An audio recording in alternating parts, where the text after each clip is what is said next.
sampah sembarangan. Udah tahu sampah biang masalah, buang sampah pada tempatnya lah. Iya ya, kalau bukan kita siapa lagi? Ayo kita buat Jakarta jadi bersih.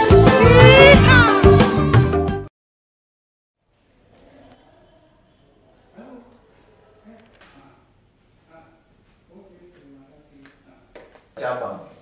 Cabang. Mataram. Mataram. Mataram. Tahun berapa masanya panas-panas? Oh.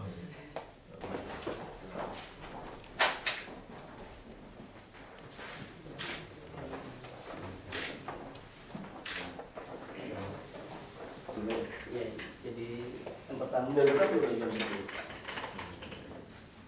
Dan Haisal setengah 11 ada lagi jam 11 nyambung lagi paripurna. Jadi yang pertama mohon maaf.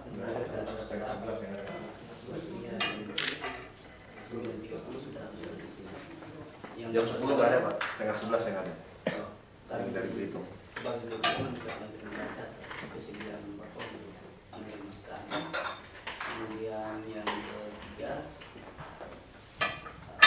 pada kesempatan ini sesuai dengan permohonan kami yang sudah masuk lebih awal untuk melakukan diskusi publik rencananya pada tanggal 22 hari kemarin, tapi karena beberapa hal itu kita undurkan hingga hari Rabu, dan pada kesempatan itu kami juga dengan rendah hati mohon kepada Bapak sebagai salah satu Saya sekolah nggak bisa, sekolah hari biasa. narasumber dalam proses kegiatan itu. Ya hari biasa nggak bisa saya. Saya penuh jadwal di sini soalnya. Itu yang kemudian yang kedua, pada kesempatan ini juga kami hadir bersama rekan-rekan GMGI di Jakarta Barat yang nanti mungkin akan dijelaskan permasalahannya seperti apa oleh ketua cabang. Mungkin Bapak sebagai wakil gubernur bisa membantu untuk menyelesaikan sedikit persoalan yang dihadapi oleh kawan-kawan di Jakarta Barat. Ya, terima kasih. Pertama-tama saya ucap terima kasih ya ke Presiden Bapak dengan kesibukan yang begitu padat menerima kami. Perkenalkan saya Almanso, Ketua Cabang GMGI Jakarta Barat. Jadi kami organisasi pemuda yang ada di sana. Kebetulan kami sebagai salah satu cabang, afiliasi cabang yang ada di GMGI, menghimpun mahasiswa-mahasiswa Kristen yang ada di wilayah Jakarta Barat dengan total baru 2 tahun kami berproses di sana, kami sudah mencapai hampir 80 mahasiswa Kristen yang sudah terjun di sana. Kami ingin melakukan komunikasi dengan pihak pemerintah wilayah Jakarta Barat. Nah, tapi sampai saat ini kami belum ada respon yang baik gitu. Jadi mungkin nanti arahan dari Pak mungkin bisa Bikin surat resmi aja kepada wali kota. ya. Tembuskan ke saya gitu. Oke. Masalahnya komunikasi mau komunikasi apa? Jadi gini, kita mesti jujur juga bicara gitu. Anda mau komunikasi apa? Itu mesti jelas ditulis. Karena kita nggak ada waktu untuk lain. Organisasi pemuda terlalu banyak. Jadi mau komunikasi itu apa gitu? Maksud saya gitu. Terkait dengan proses Itu kita tahu. Ya, mungkin kami akan Kita minta komunikasi apa? Ya mesti jelas. ya komunikasi untuk pembinaan kaderisasi Makanya tadi saya bilang kan, kalau pembinaan itu saya nggak tahu di mereka itu masuk ke mana. Itu ada di biro mental kan, atau di Kesbang Pol. Kesbang Pol itu juga ada di sini, Kesbang Pol.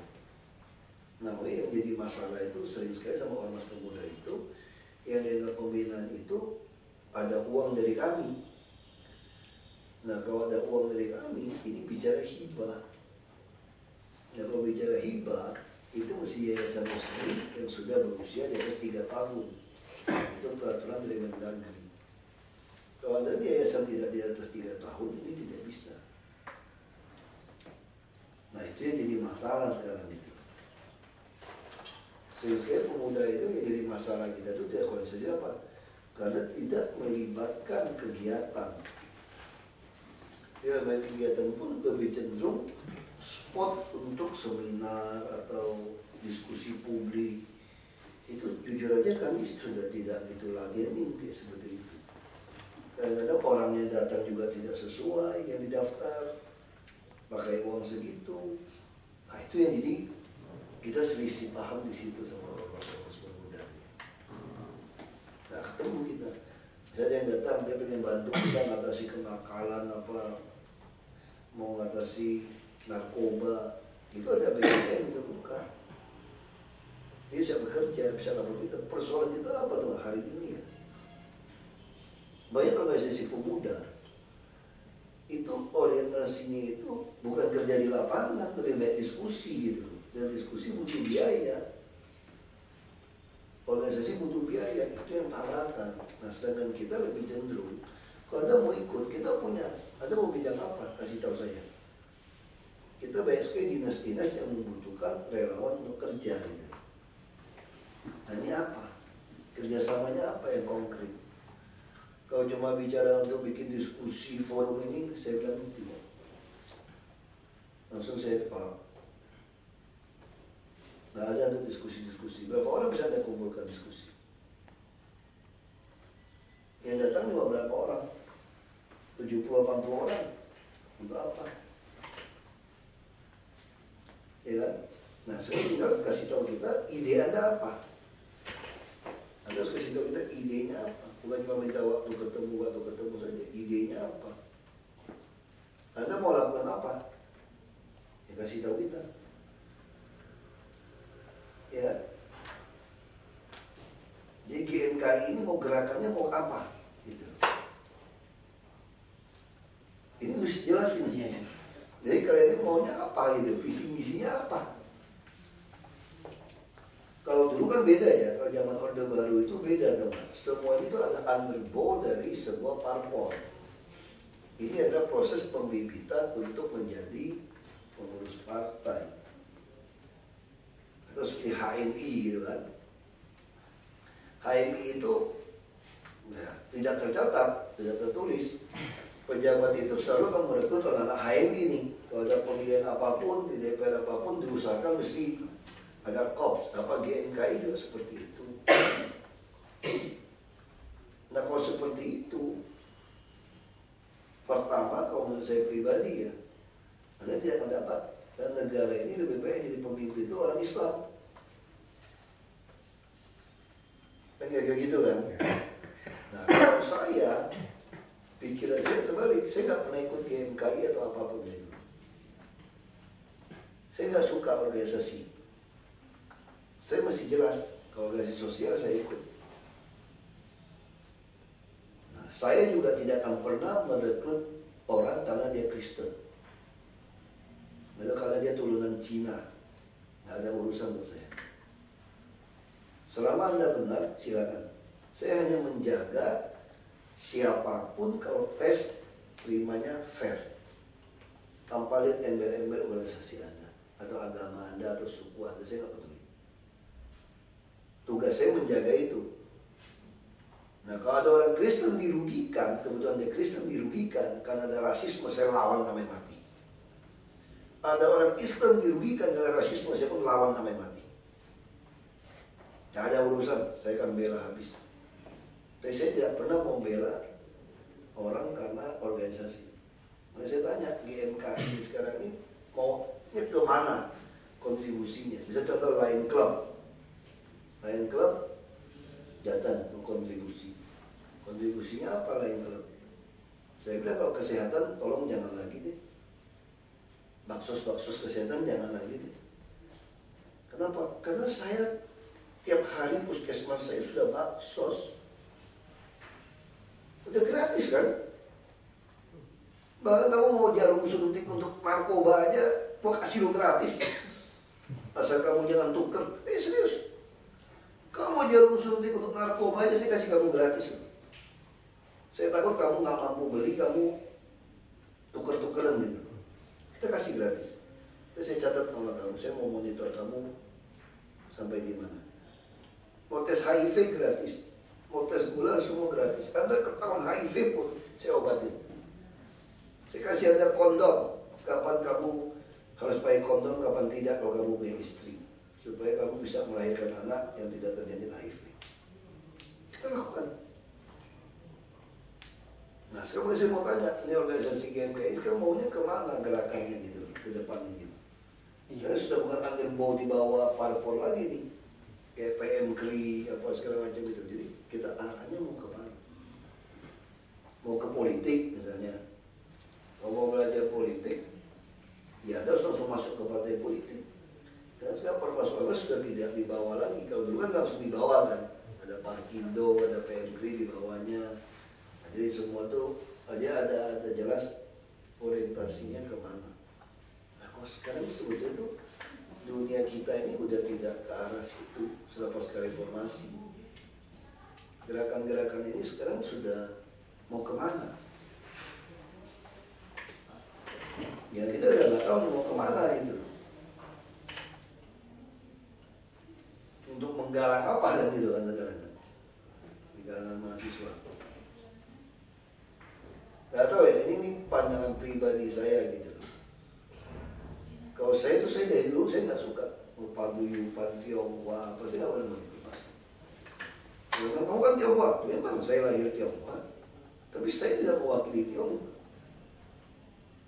Dan tidak pernah paguyuban Tionghoa menolong saya, membiayai saya untuk berpolitik. Mengasih pengarang saya nggak ada. Kalau yang saya lakukan bisa berakibat baik kepada Tionghoa, ya Anda dapat kredit saja. Tapi Anda juga nggak suka kan kalau saya nggak baik, kamu juga bilang jangan rusak nama saya. Ya oke, saya akan jaga, kamu jaga saya supaya tidak merusak nama Anda. Tapi saya tidak pernah mewakili Anda sebagai organisasi. Jadi saya sekarang, saya orang Kristen, bukan. Saya bukan orang Kristen, saya orang Indonesia. Beriman kepada Kristus, iya.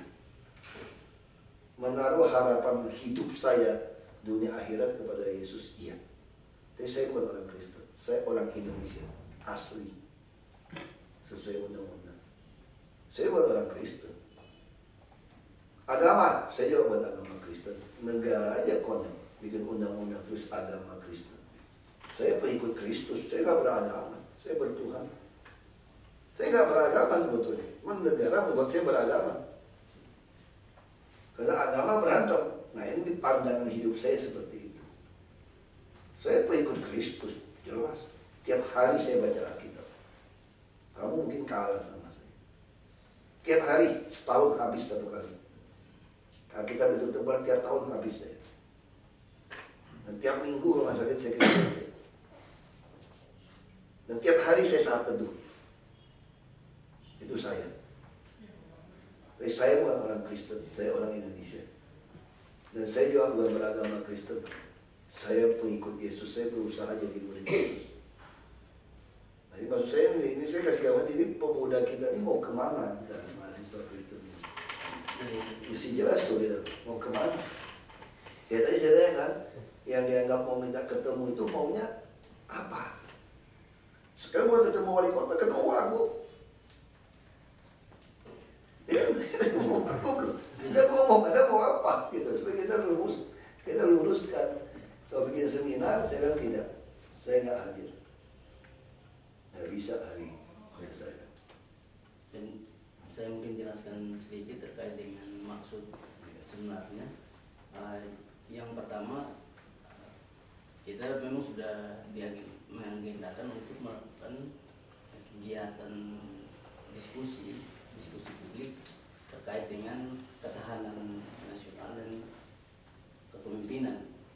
Nah, berkaitan dengan itu, bagian itu kita rencanakan dilakukan di Jakarta. Itu yang pertama. Kemudian yang kedua, kita juga sementara mempersiapkan konsultasi nasional di Riau, dan itu juga dengan maksud yang sama. Artinya kita sebagai GMKI ini mungkin sedikit klarifikasi dari pikiran Bapak tadi bahwa GMKI dan sebagian ormas yang lain itu ada struktur bagian dari struktur partai politik. Nah ini mungkin klarifikasi langsung bahwa GMKI sampai sekarang dulu itu memang didekatkan dengan Perkindo, sehingga pandangan itu masih melekat. Tapi sampai sekarang GMKI memang benar-benar lembaga yang tidak terikat. Ya, saya justru bilang, saya katakan GMKI sekarang kan sudah tidak terikat. Saya ralat juga. Saya tidak mengatakan Anda terikat dengan partai politik. Justru saya tanya, GMKI sekarang mau kemana? Kalau dulu GMKI ini mahasiswa dilatih di organisasi ini, tujuannya nanti disalurkan jadi orang politik. Nah, sekarang pertanyaan saya, GMKI sekarang itu Anda mau latih kemana gitu loh? Apa menyiapkan sebagai caleg? Atau sebagai apa? Itu saya tanya gitu loh. Justru saya bilang GMKI sekarang ini, Anda harus kasih tahu saya. Kan tadi kan minta waktu ketemu wali kota. Katanya nggak bisa ketemu. Saya mesti kasih tahu, jelas mau ketemunya apa. Mas sekarang ketemu saya nih, ya kasih tahu saya GMKI itu maunya apa. Ya, jadi mungkin saya jelaskan sedikit terkait dengan proses GMKI sampai dengan saat ini. GMKI seperti yang Bapak jelaskan tadi bahwa GMKI adalah bagian dari lembaga-lembaga yang turut mempersiapkan orang-orang untuk bisa menjadi berguna di tempat-tempat tertentu, termasuk di wilayah politik. Dan konsistensi itu sampai sekarang GMKI masih tetap jalan dengan proses pembinaan dan proses pendidikan kader manusia itu masih terus berlanjut hingga saat ini. Dan cara-caranya itu bervariasi, dan seperti diskusi ataupun pelatihan itu merupakan bagian dari cara-cara kita untuk bagaimana mendesain membentuk kader atau anggota GMKI yang punya kompetensi tertentu, sehingga kalau misalkan arah GMKI kemana, dari dulu hingga sekarang GMKI masih tetap pada dua semangat dasar, semangat nasionalisme dan ekumenisme. Dan itu semangat itu masih terus melekat hingga saat ini. Dalam proses gerakannya itu GMKI lebih konsentrasi pada pengembangan sumber daya manusia atau kader. Nah, sehingga proses itu dia terus berlanjut dan hingga saat ini kita masih jalani. Dan terkait dengan pertemuan saat ini merupakan sebenarnya kerinduan kami juga GMKI. Karena pada Kongres Manado kemarin itu GMKI secara nasional mengusung tema jadilah teladan dalam berbuat baik. Karena ini lahir dari refleksi terhadap persoalan gereja, persoalan kebangsaan, bahwa krisis keteladanan itu terjadi di mana-mana. Dan kami sangat bersyukur bisa bertemu Bapak, karena menurut kami dan kawan-kawan yang lain, Bapak adalah orang yang menampilkan hal itu kepada semua orang, entah itu agama Kristen, entah itu yang lain, semuanya sama. Dan itu menurut GMKI adalah sosok yang bisa diteladani, sehingga kami sangat merindukan pikiran-pikiran Bapak itu bisa menyegarkan proses perjalanan kami.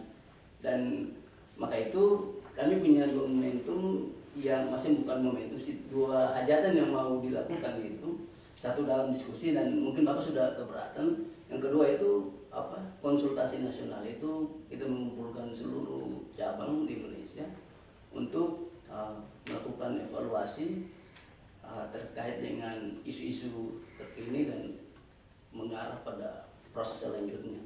Dan itu akan dilaksanakan pada tanggal 3 sampai 7 Juni di Riau. Dan itu juga kita minta kita dengan rendah hati kita minta untuk Bapak bisa hadir dalam ruang-ruang itu untuk bisa karena ini lagi kan Juni itu udah mulai kampanye presiden ya. Jadi Pak Jokowi kan cuti panjang. Dia Mei saja udah cuti panjang. Kita udah nggak mungkin ke luar kota ya. Jadi kalau mereka lagi bikin acara, mampir ke sini diskusi sih bisa saja kita terima. Kalau lebih praktis, itu yang untung ke sini untuk diskusi. Kalau hari Sabtu Pak? Kita nggak mau keluar kota. Satu minggu aja tuh banyak sekali event-event. Itu banyak seremonial itu. Satu minggu pun saya udah berapa minggu nggak bisa nonton sama anak saya. Kita sini itu udah kayak orang gendeng aja udah jadi kalau pikir. Tapi kita nggak mau kerja. Apalagi di dulu Pak. Ya itu udah kayak kita ini udah. Karena Pak Gubernurnya kebetulan banyak ini kan banyak dari mana ada pemilu ada apa aja selalu cuti. Mau pilpres sudah pasti udah capres. Pasti calon udah Jokowi. Tapi susah kan. Kalau timnya itu berapa dari berapa provinsi pengurusnya pas di Jakarta lagi kalian lagi kumpul. Mau sambil makan siang di sini, kita duduk diskusi, silakan ke sini aja. Langsung ke sini aja. Bisa lagi pas kumpul seluruh pengurus Indonesia lagi ini kan pengen mampir, 30-40 orang yang mampir aja. Saya siapin makan, kita diskusi. Di sini lebih cepat. Kalau supaya nggak putus macet kan. Saya itu hampir nggak pernah keluar dari sini, dia pindah-pindah ruangan aja. Jadi cepat. Ditanya aja mau apa. Dia bahas seminar-seminar itu kadang-kadang yang datang itu terlalu sedikit.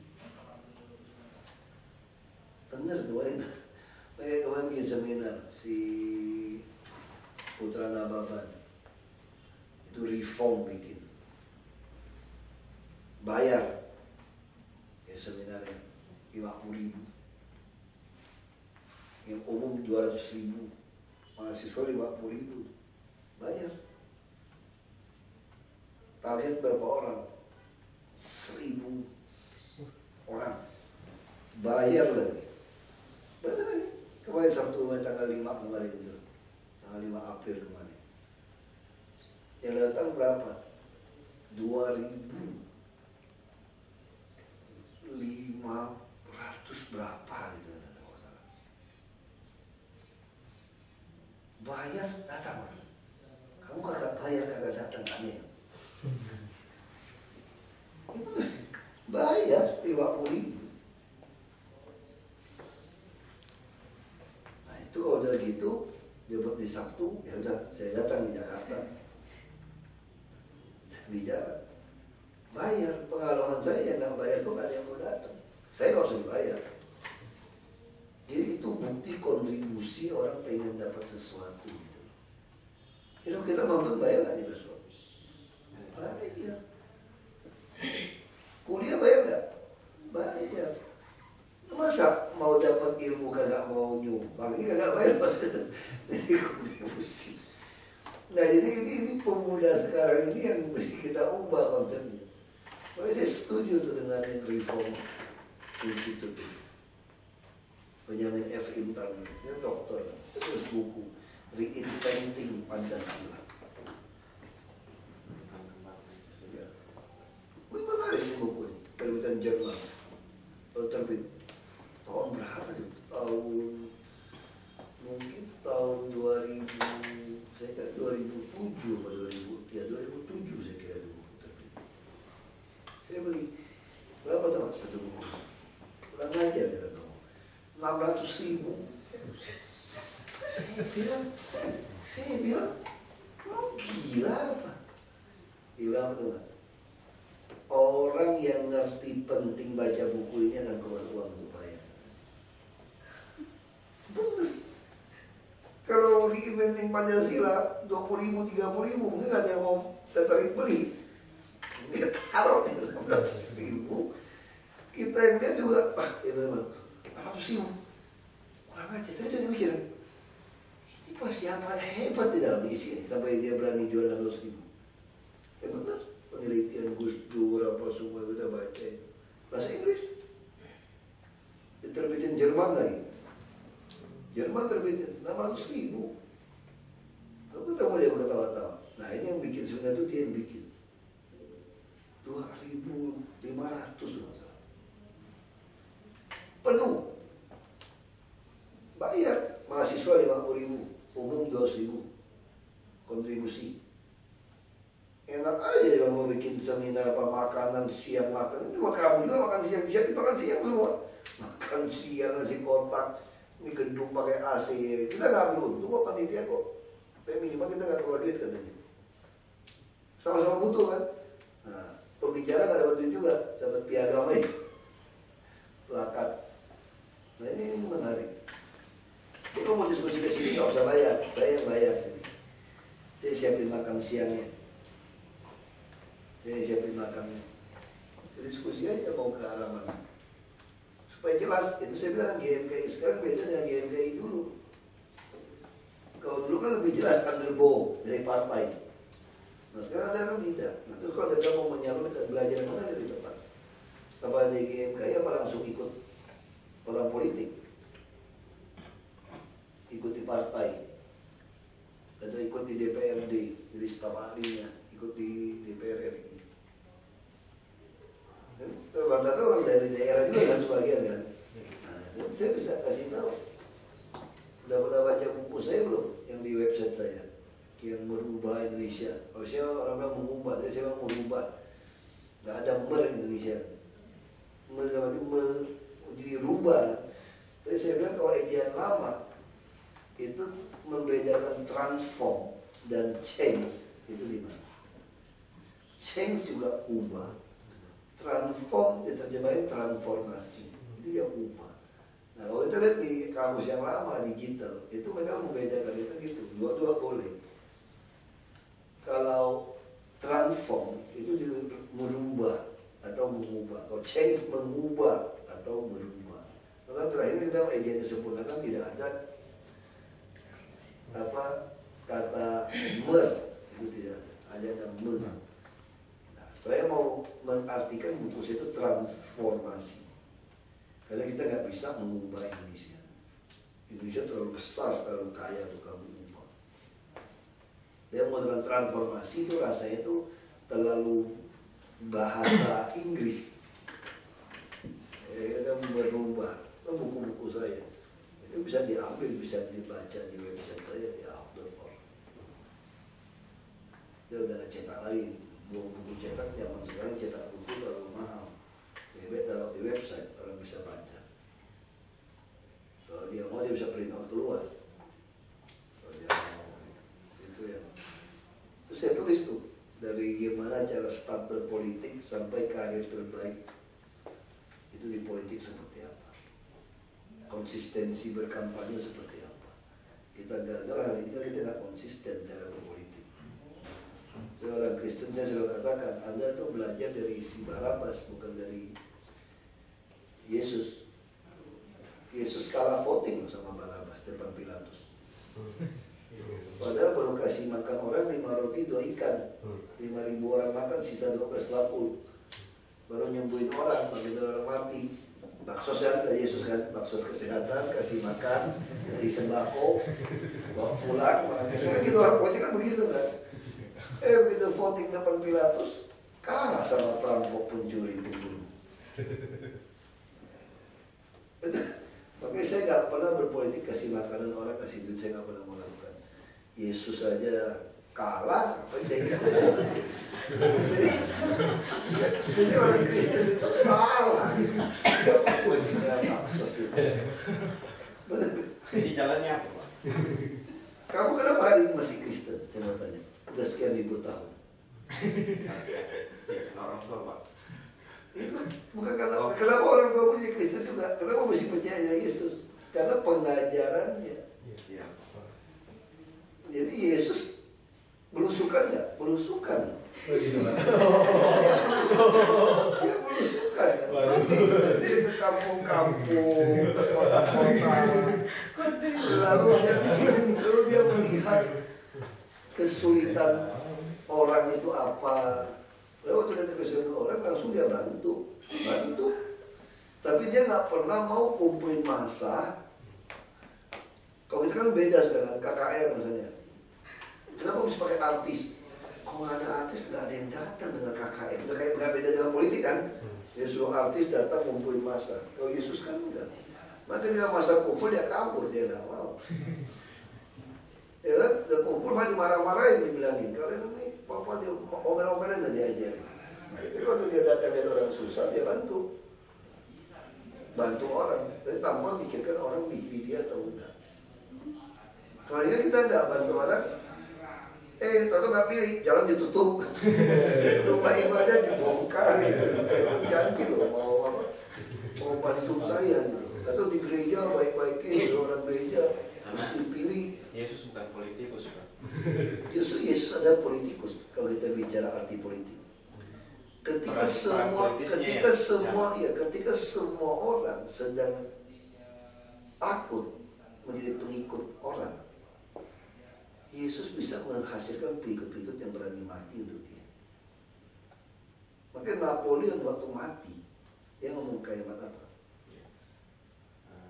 Ya, hanya Yesuslah yang satu-satu pemimpin yang setelah dia mati masih banyak orang mau mati buat dia. Kalau saya sudah tangan kosong, tangan dia buka waktu mati. Begitu dia mati nggak ada lagi pengikut Napoleon. Tapi pengikut Yesus, Yesus mati masih banyak orang rela mati demi Yesus. Ini politikus sejati. Ini pemimpin. Politikus yang sejati adalah pemimpin, leader, not a ruler. Beda. Penguasa sama pemimpin itu beda. Kalau kamu pemimpin, orang rela mati untuk kamu, ikut kamu. Setelah itu kamu nggak ada. Cara kamu orang ikutin. Tapi kalau kamu seorang penguasa, kalau orang takut itu beda. Nah, hari ini, makanya saya bilang GMKI harus mengerti. Kalau saran saya sama GMKI, semua wajib baca Alkitab supaya ngerti. Belum boleh pakai K. Kalau enggak, kamu mesti buang, mesti jadi GMI, nggak ada K. Kalau mahasiswa Kristen nggak baca Alkitab, nggak boleh pakai K. Kamu kalau beli handphone atau beli mesin baru, kamu pernah nggak ambil manual booknya kamu buang? Harus pelajari kan? Sekarang manual book orang Kristen itu apa? Manual book untuk gerakan kamu. Nah, lu pernah baca nggak Alkitab sampai habis? Dan ulang-ulang terus cari manualnya per kata. Kalau nggak bisa, GMKI nggak ada masa depan. Saya ngomong jujur, kalian juga nggak ada masa depan. Kalian nggak ada beda dengan organisasi lain, cuma pakai nama Kristen aja. Dan begitu masuk, kalian bisa mempermalukan nama Kristen. Itu kuncinya sebetulnya. Manual booknya. Kamu harus ngerti betul seperti apa. Saya berpolitik, saya ngerti betul gitu. Kenapa saya berpolitik dengan cara ini.